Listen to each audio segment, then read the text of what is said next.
പശ്ചിമേഷ്യയിലെ സംഘർഷം രൂക്ഷമാകുന്ന സാഹചര്യത്തിൽ ഹോർമുസ് കടലിടുക്കിൽ ഇന്ത്യ ഉൾപ്പെടെ 5 സൗഹൃദ രാജ്യങ്ങളുടെ കപ്പലുകൾക്ക് ഉപരോധം ഏർപ്പെടുത്തില്ല എന്ന് പ്രഖ്യാപിച്ചിരിക്കുകയാണ് ഇറാൻ. സംഘർഷഭരിതമായി തന്ത്രപ്രധാന കടലിടുക്കിലൂടെ റഷ്യ, ചൈന, പാകിസ്ഥാൻ, ഇറാഖ് എന്നീ രാജ്യങ്ങൾക്കൊപ്പം ഇന്ത്യയുടെയും കപ്പലുകൾക്ക് സുരക്ഷിത പാത ഒരുക്കുമെന്നും ഇറാൻ വ്യക്തമാക്കി. ഇറാനിയൻ സ്റ്റേറ്റ് ടിവിക്ക് നൽകിയ അഭിമുഖത്തിൽ ഇറാൻ വിദേശകാര്യമന്ത്രി അബ്ബാസ് അരാക്ചി ഹോർമുസ് കടലിടുക്ക് പൂർണ്ണമായി അടച്ചിട്ടില്ലെന്ന് അറിയിച്ചു. എന്നാൽ ശത്രുരാജ്യങ്ങളായ അമേരിക്ക, ഇസ്രായേൽ എന്നിവയുടെയും മിഡിൽ ഈസ്റ്റിലെ ഈ യുദ്ധത്തിൽ അവരെ പിന്തുണയ്ക്കുന്ന രാജ്യങ്ങളുടെയും കപ്പലുകൾക്ക് ഈ പാതയിലൂടെ പോകാൻ അനുമതി കൊടുക്കില്ലെന്നും അദ്ദേഹം കൂട്ടിച്ചേർത്തു. മധ്യസ്ഥ ശ്രമങ്ങളുമായി ഈജിപ്തും തുർക്കിയും നിരവധി ഷിപ്പിംഗ് കമ്പനികളുടെ ഉടമകളും അവരുടെ രാജ്യങ്ങളും ഞങ്ങളെ സമീപിക്കുകയും ഹോർമുസിലൂടെയുള്ള സുരക്ഷിത യാത്ര ഉറപ്പാക്കാൻ അഭ്യർത്ഥിക്കുകയും ചെയ്തിട്ടുണ്ട്. ഞങ്ങൾ സൗഹൃദപരമായി കാണുന്ന ചില രാജ്യങ്ങൾക്ക് ഞങ്ങളുടെ സായുധ സേന സുരക്ഷിത പാതയൊരുക്കിയിട്ടുണ്ടെന്നും അബ്ബാസ് അരാക്ചി പറഞ്ഞു. നിങ്ങൾ വാർത്തകളിൽ കണ്ടിട്ടുണ്ടാകും, China, Russia, Pakistan, Iraq, India എന്നീ രാജ്യങ്ങളിലെ കപ്പലുകൾ ഏതാനും രാത്രികൾ മുമ്പ് ഇതിലെ കടന്നുപോയി. മറ്റു ചില രാജ്യങ്ങളും ബംഗ്ലാദേശ് പോലും ഇതിൽ ഉൾപ്പെടുന്നു. ഈ രാജ്യങ്ങൾ ഞങ്ങളുമായി സംസാരിച്ച് ഏകോപനം നടത്തിയവരാണ്. അവരുമായുള്ള സൗഹൃദം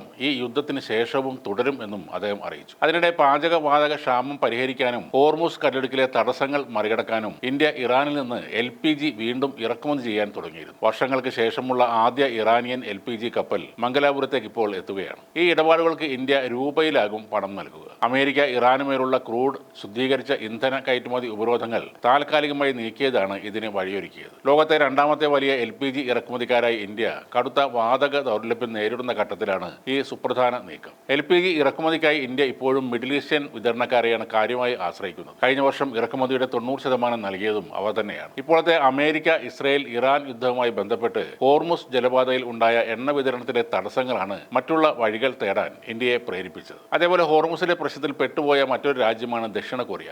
അവർ ഇറക്കുമതി ചെയ്യുന്ന അസംസ്കൃത എണ്ണയുടെ 70%വും LNGയുടെ 20%വും ഹോർമുസ് കടലിടുക്ക് വഴിയാണ് എത്തുന്നത്. 100-ലധികം ജീവനക്കാരുള്ള 2 ഡസനിലധികം ദക്ഷിണ കൊറിയയുടെ കപ്പലുകൾ ഇപ്പോൾ ഗൾഫ് മേഖലയിൽ കുടുങ്ങിക്കിടക്കുകയാണെന്ന് റിപ്പോർട്ടുകൾ പറയുന്നു. അമേരിക്കയുമായി വളരെ അടുത്ത ബന്ധം പുലർത്തുകയും അവരുമായി സംയുക്ത സൈനിക അഭ്യാസങ്ങൾ നടത്തുകയും ചെയ്യുന്ന രാജ്യമാണ് ദക്ഷിണ കൊറിയ. എന്നാലും ഇറാൻ വിദേശകാര്യമന്ത്രി പറയുന്നത് ദക്ഷിണ കൊറിയയുടെ ആശങ്കകൾ പരിഗണിക്കാമെന്നും അവരുമായി ചർച്ചകൾ തുടരാം എന്നുമാണ്.